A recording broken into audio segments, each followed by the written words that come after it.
Hello viewers, আসসালামু আলাইকুম। সবাই কেমন আছেন? আশা করি সবাই ভালো আছেন। আজকে আমি আপনাদের এমন একটা সংবাদ শোনাবো, যে সংবাদটা শুনে আপনারা খুব খুশি হবেন। আলহামদুলিল্লাহ, সংবাদটা হলো 2025 সালের মার্চের 1 তারিখ আমাদের প্রথম রোজা। আলহামদুলিল্লাহ, মহান আল্লাহ রাব্বুল আলামিনের কাছে আমরা সবসময় একটাই প্রার্থনা করব, আল্লাহ যেন আমাদের সেই রমজান মাস পর্যন্ত আমাদের হায়াত দারাজ করেন, নেক হায়াত দান করেন, যেন ওই রমজান মাস যেন আমাদের ভাগ্যে লেখা থাকে। এই প্রার্থনা, এই দোয়া সবসময় করবেন।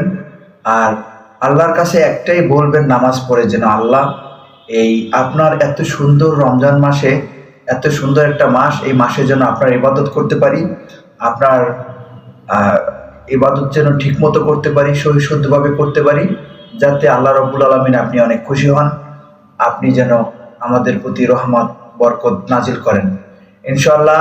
আলহামদুলিল্লাহ, সবাই আমরা চেষ্টা করব কি আমরা বাধ্যতামূলক ফরজ ফরজ রমজান রোজা হচ্ছে ফরজ রোজা আমরা অবশ্যই পালন করব। সেই নিয়ত এখন থেকে করব। আল্লাহ যেন আমাদের সুস্থ রাখেন। সবাইকে ধন্যবাদ। আসসালামু আলাইকুম ওয়া রাহমাতুল্লাহ।